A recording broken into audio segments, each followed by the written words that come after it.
Tired of bloating, fatigue, and sluggish digestion?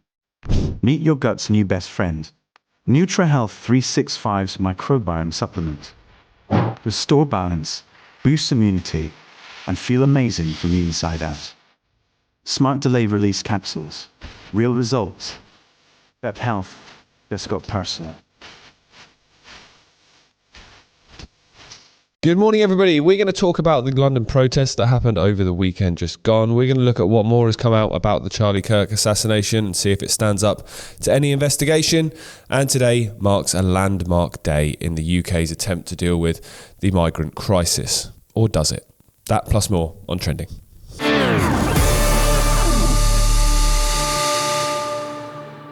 Well, good morning, everybody, and welcome to the first episode of the week. I'm excited to say from today that we've got a new sponsor for the programme, NutriHealth 365. If you want to know more about what they do, there's links in the description. Head over and learn more. And I'm really excited to be working with them. Really, really great company. Well, it's been an interesting weekend, to say the least. So we're going to start with London. We're going to start with the London protests because it seems a very sensible place to start. It was predicted to be an enormous high-scale protest, and it turned out to be exactly that. The aerial pictures that you'll see here show the scale of it as they enter an area of London called Waterloo there. And on the surface, you can look at it, and there's so many things to unpack here. Now, there will be a lot of people, I would say the majority of people that were at that protest, that feel the same as me, that don't like the direction the country is going in and are ready for change and are probably incredibly bewildered as to how we've ended up here. If they're looking at it from a surface level perspective, which is governments are meant to look after the country that they represent. Why isn't that happening? Why are they putting foreign interests, whether that be in Ukraine, whether that be in the Middle East, whether that be migrants coming across the channel, whether that be green policies, whatever it might be, why do they seem to be putting interests that are not of those that they are meant to represent above those they are meant to represent? Why do they seem to hate the very people that elected them? Well, when you look at it from a surface level without any deeper understanding or research, it's very easy to feel bewildered and wonder how on earth we've ended up where we are. But when you take a step back and you look deeper, there's a clear agenda for a certain outcome, and that's why we're being taken along this journey. Now, that's why it's so important to do that research, because if you don't, you will fall for false prophets and you will fall for false solutions and fake gods and fake heroes and the next political figure coming out of the mainstream that's going to change things, that's going to claim to be different. You're going to fall for that every single time. And that's why through history that has happened. And through history, the same agenda has continued without any real opposition, particularly any opposition in the political realm, because whenever we get to a point where people are so disengaged and so disenfranchised that the status quo isn't working anymore, they then offer an alternative, but it's their alternative. We've seen it in America with Donald Trump, and we're seeing it now in Britain with Nigel Farage. They're offering their alternative. You know, as the saying goes, when the people need a hero, we'll happily provide them with one. And that's how this is working. And I believe, to be honest, that the people behind this protest would fit into that category as well. So we'll see some videos and pictures of the protest here. Now, I obviously have done a lot of research into this area. However, even if I hadn't, I'd take a step back and go, this is meant to be a British patriotic march demanding that the country of Great Britain, that the government of that country put the British people first. Okay? That's what this is supposed to, that's what it's sold as. Why are there Israeli flags? Number one, this isn't Israel. This is Great Britain. So why is there so many Israeli flags? And people will argue there was a lot more British flags. I agree, there absolutely was. But why was there so many Israeli flags? For one. And when people were asked this, people that had Israeli flags, they don't know what to say. Because their answer is Britain's a Christian country. Okay? Israel's a Jewish country.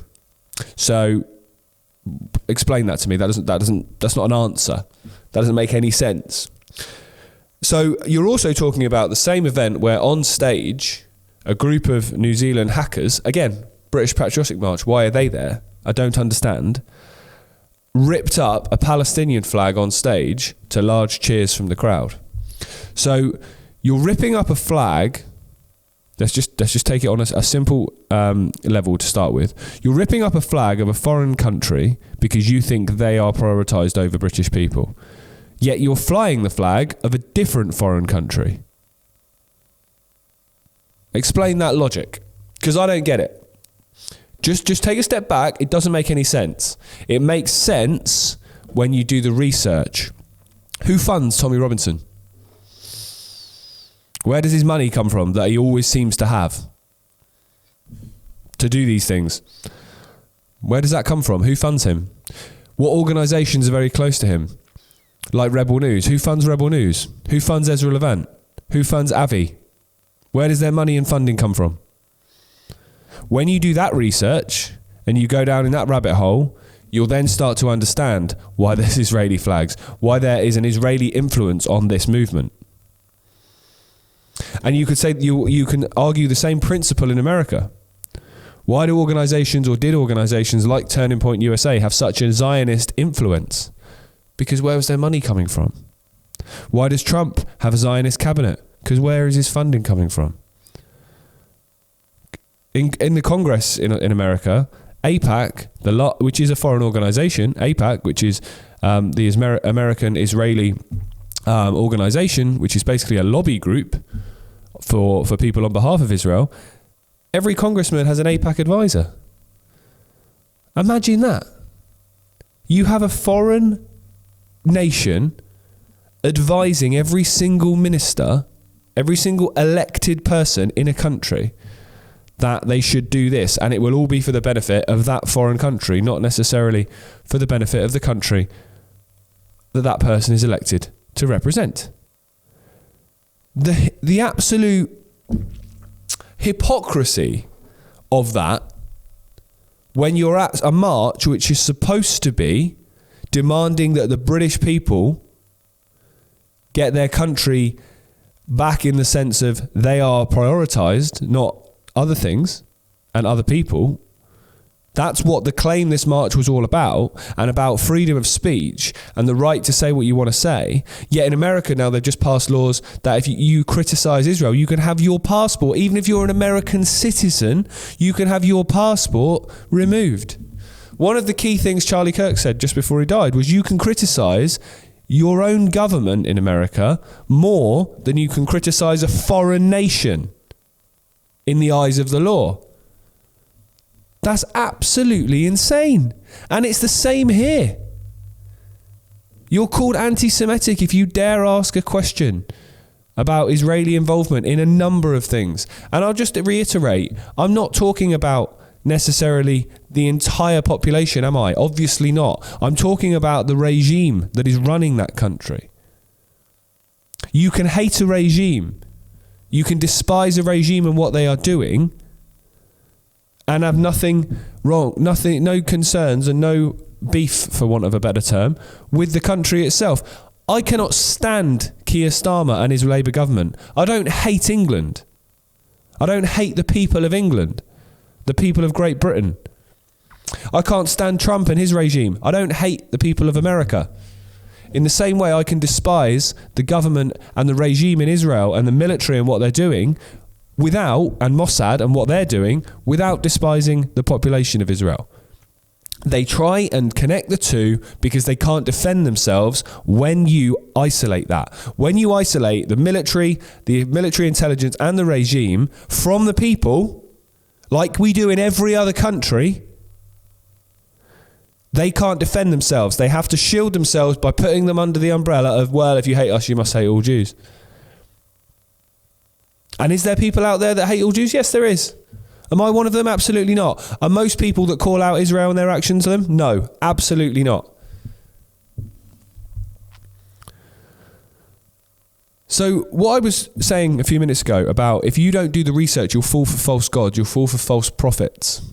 I think that's what's potentially coming here with these protests and who is behind them. Because understanding that there's a problem is one level of solving it. You have to accept there's a problem, fair enough. But what the solution is to the problem, or what you're sold as the solution, that's the next stage. And that's where usually the manipulation from within comes. Because there may be a genuine concern, whatever that might be. In this case, unfettered immigration, the arrest of people and imprisonment of people for posting things on social media, all of those things are legitimate concerns, absolutely. But what is going to be offered as the solution? And who is going to be offered as the solution? That's my question. And that's the question that needs answering, and that's the question that needs asking, because unless you can answer that with any authority or any conviction that it's going to be somebody that has the desire to actually help people, not the desire to take more power and take more control or be a pretend figure of solution, yet they're just the state's version of that, then I'd be asking that question more and more and more and more. As I said, politically, we're being sold Nigel Farage and Reform as the saviour in this country. On an activist level, we're being sold Tommy Robinson as the saviour of this country. He's the one that's going to rile people up and get people ready to fight and get people ready to push back, when he's completely owned and compromised. You don't have to do much research to figure that out. And I understand that a lot of people will have been there and will get behind him because they see him as the only option. They might not actually like him. I know people that completely, understand how bought and paid for he is, but don't see another solution to get behind. And that's, I think, again, deliberate. That's why it's no coincidence that October 7th onwards, he got his Twitter account back. Katie Hopkins got her Twitter account back. And all of a sudden, they have become the beacons of this movement to many people.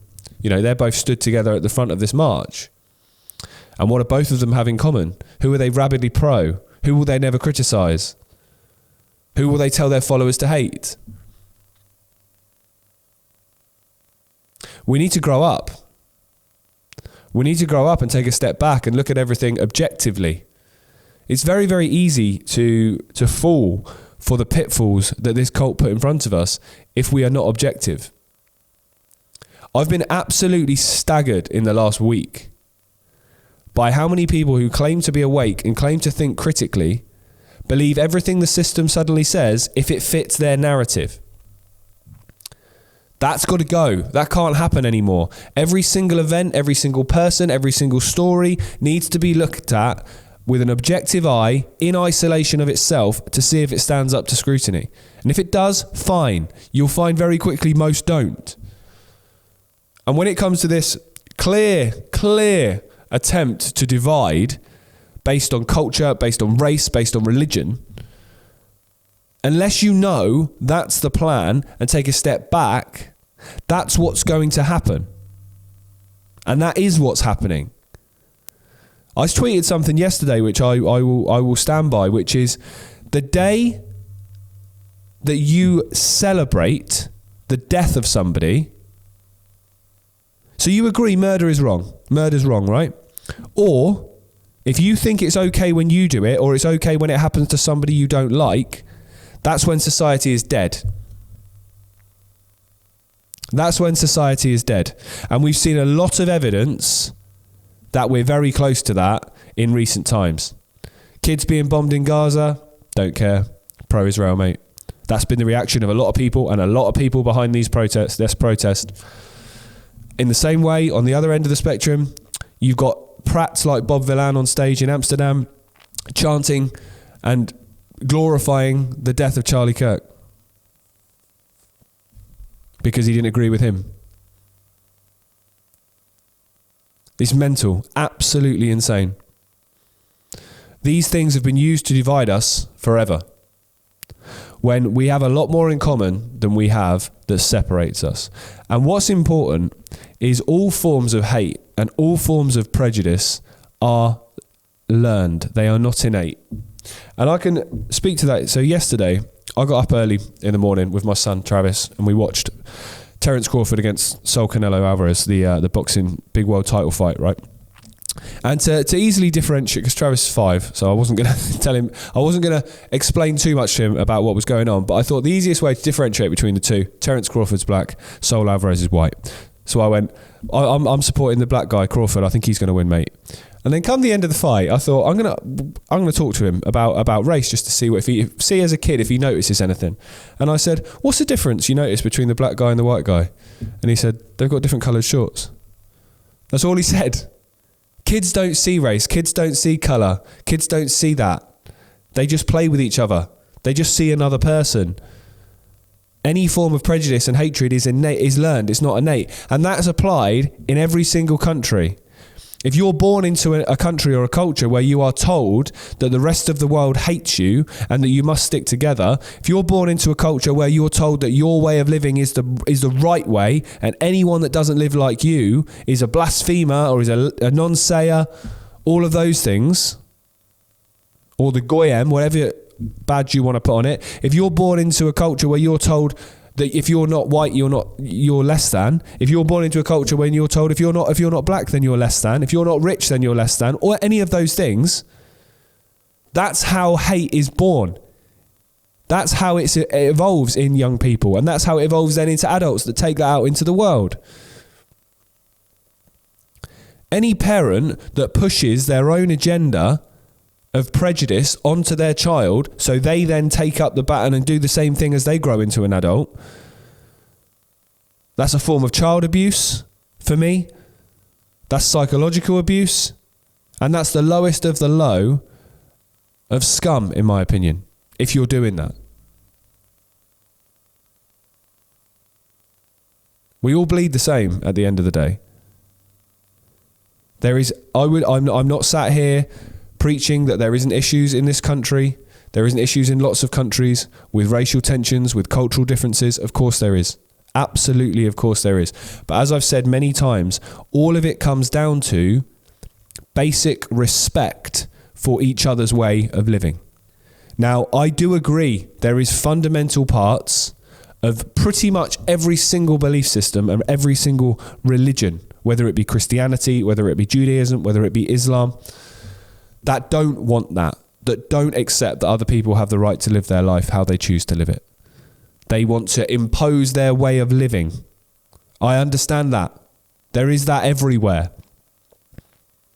You can't openly be a Christian in lots of countries around the world.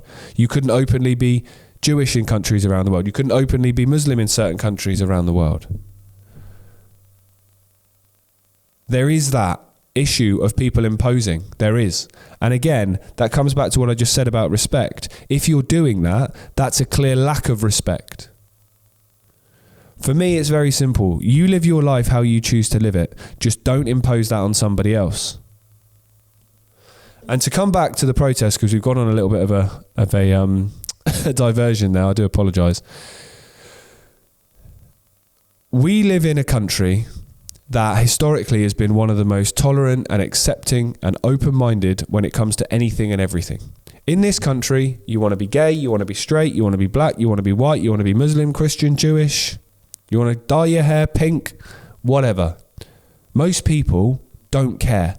Most people will walk past you in the street and not give you a second's thought because they're getting on with their own lives. There is a minority of people, of course, that don't want that. And there's also a growing number of people that have come into the country that want to impose their belief system onto the rest of the people. There is that. And that's got nothing to do with race. That's to do with culture and belief. And that's to do with a lack of basic respect. I've said a number of times that I think this rule should be applied internationally. If you're going to live in another country, you ingrain into that country, you integrate, you learn the language, your kids ingrain in that culture. Otherwise, why are you moving to that country? If you're moving from a country, your country of origin to another country, it's obviously because you don't like the quality of life that you have in the country you were born in and you're looking for something better. So therefore, why not embrace that country that you're going into? And that's, again, got nothing to do with race. That's to do with culture and basic respect. I would suggest that anyone that is from Britain that goes to live abroad, anyone in Britain that goes to live in Spain, you should learn the language. If your kids are going to go to a school, they should go to a Spanish school and they should learn the language and ingrain into that culture. That's why you moved there. I made it clear, I'd like to move abroad at some point. And if I ever do, I'll learn the language. My kids will learn the language. They'll go to local schools and you'll embrace the culture that you've got into. That's why you've moved there. If you're moving to another country, for whatever reason, whether you're fleeing war, persecution, whether you just want a better life, whatever reason it might be, I don't understand then coming in and trying to impose the culture that you have come from, which you clearly didn't like, that's why you've left, onto the nation that has been graceful enough to take you in. I don't think that's right, and that's the root of a lot of this anger. That's the root of a lot of these problems, and people have had enough of being gaslit. They've had enough of being told that people coming across in boats are all families. They're not. You can see pictures. People are not thick. They can see pictures with their own eyes. They are seeing, because of social media, and hearing about the problems that are happening around these hotels in terms of attacks on local girls and families. They are seeing those things, and people are scared, and people are angry, and people have had enough. And as we have said a number of times, if you were trying to create a civil war, all you need to do is create an environment where people are getting riled up, and then you just let off and light the torch paper, which we're not far away from. Right, I hope that has put a bit of context to the weekend's events and potentially who's behind them and for what end. So we're going to talk more in the iconic section about the updates on the Charlie Kirk assassination, which is... It ticks every single box of what they would want in terms of creating more and more division, and it doesn't stand up to scrutiny when you look at it. So we're going to look at some of the specifics of that, and we're going to be talking about this new migrant deal, which is starting today here in the UK. So if you want to head over to iconic.com and watch the rest of the show, click the link in the description, and I shall see you over there.